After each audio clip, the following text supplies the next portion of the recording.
Station Bazaar police station ವ್ಯಾಪ್ತಿಯಲ್ಲಿ ಒಂದು ಕೊಲೆ ಪ್ರಕರಣ ವರದಿಯಾಗಿದೆ. ಅದರಲ್ಲಿ ಮೃತನಾದವನ ಹೆಸರು ಸೈಯದ್ ಮೆಹಬೂಬ್ ಇಸ್ಮಾಯಿಲ್, ಸನ್ ಆಫ್ ಇಸ್ಮಾಯಿಲ್ ಅಂತ, ಸುಮಾರು 21ರಿಂದ 23 ವಯಸ್ಸಿಗೆ. ಈಗಾಗಲೇ ಇವನಿಗೆ ಯಾರು ಹಲ್ಲೆ ಮಾಡಿದ್ದಾರೆ ಅನ್ನೋದ್ರ ಬಗ್ಗೆ ಕೆಲವು ಪ್ರಾಥಮಿಕ ಮಾಹಿತಿ ಇದೆ. ಈಗಾಗಲೇ ನಮ್ಮ ತಂಡಗಳನ್ನು ಬಿಟ್ಟಿದ್ದೀವಿ, ಆದಷ್ಟು ಬೇಗ ಆರೋಪಿಗಳನ್ನು ವಶಪಡಿಸ್ಕೊತೀವಿ.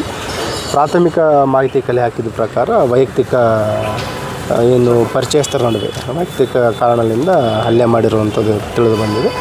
ಮತ್ತು ಆರೋಪಿಗಳನ್ನು ವಶಕ್ಕೆ ಪಡಿಸ್ಕೊಂಡು ಅವ್ರದನ್ನು ವಿಸ್ತೃತವಾಗಿ ವಿಚಾರಣೆ ಮಾಡಿದಾಗ ನೈಜ ಕಾರಣ ಏನು ಅಂತ ತಿಳಿದು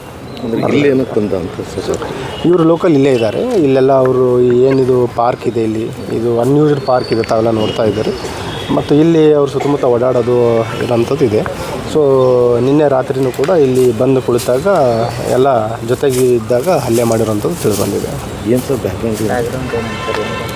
ಬ್ಯಾಕ್ಗ್ರೌಂಡ್ ಏನೂ ಇಲ್ಲ. ಈಗ ಅವರು ಫ್ಯಾಮಿಲಿ ಮೆಂಬರ್ಸಿಗೆ ವಿಚಾರಿಸಿದಾಗ ಬೇಸಿಕಲಿ ಮನೆಗೆ ರೆಗ್ಯುಲರಾಗಿ ಬರ್ತಾ ಇರಲಿಲ್ಲ ಅಂತ ಹೇಳ್ತಾರೆ. ಮತ್ತು ಇವನ ಮೇಲೆ 2 ಹಳೆ ಬೈಕ್ ಕಳ್ಳತನ ಮಾಡಿರೋ ಪ್ರಕರಣ ಇದ್ದಾವೆ. ಅದು ಬಿಟ್ಟರೆ ಬೇರೆ ಯಾವುದು ಅಪರಾಧ ಹಿನ್ನೆಲೆ ಅದನ್ನೇ MOB ಬೈಕ್ ಕಳ್ಳತನ ಮಾಡಿರುವಂಥ MOB ಕ್ರಿಮಿನಲ್ ಇದೆ. ಈ station Bazaar limits city bus ಸ್ಟ್ಯಾಂಡಲ್ಲಿ ಈ ಪರ್ಸು ಪಾಕೆಟ್ ಎಲ್ಲ ಈ ರೀತಿ ಮಾಡ್ತಾ ಆ ರೀತಿ ಬೇರೆ ಯಾವುದೂ ಪ್ರಕರಣಗಳು ದಾಖಲಾಗಿಲ್ಲ. ಬಟ್ ಬೇಸಿಕಲಿ ಏನಂತಂದರೆ ಮನೆಗೆ ಸೇರ್ತಾ ಇರಲಿಲ್ಲ ಅಂತಿದೆ. ಮತ್ತು ಏನು ಇವ್ರಿಗೆ ಪರಿಚಯ ಇರೋ ಹುಡುಗರೇ ಇವನಿಗೆ ಹಲ್ಲೆ ಮಾಡಿರೋಂಥದ್ದು ಕೂಡ ತಿಳಿದು ಬಂದಿದೆ. ಆದಷ್ಟು ಬೇಗ ಈ ಆರೋಪಿಗಳನ್ನು ಬಂಧಿಸ್ತೀವಿ. ಈ ಖಲೀಲ್ ಇದಕ್ಕೆ ಏನಾದರೂ ರಿಲೇಟೆಡ್ ಆ ರೀತಿ ಖಲೀಲ್ ಮಾಡೋ ಕೇಸ್ ಈಗ ಸದ್ಯ ಆ ರೀತಿ ಯಾವುದೂ ಇಲ್ಲ.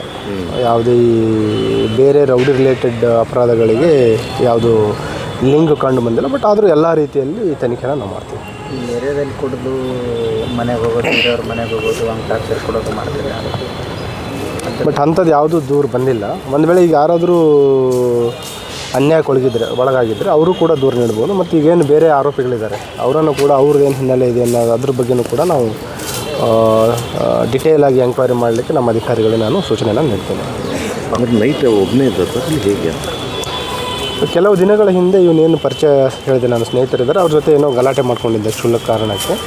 ಅವರೇ ಇವನಿಗೆ ಹಲ್ಲೆ ಮಾಡಿರೋದ್ರ ಬಗ್ಗೆ ಕೆಲವು ಮಾಹಿತಿ ಇದೆ. ಬಟ್ ಅವರನ್ನು ವಶಕ್ಕೆ ಪಡಿಸ್ಕೊಂಡು ವಿಚಾರಣೆಗೊಳಿಸ್ಪಡಿಸಿದಾಗ ನಮಗೆ ಖಚಿತ ಆಗಲಿದೆ.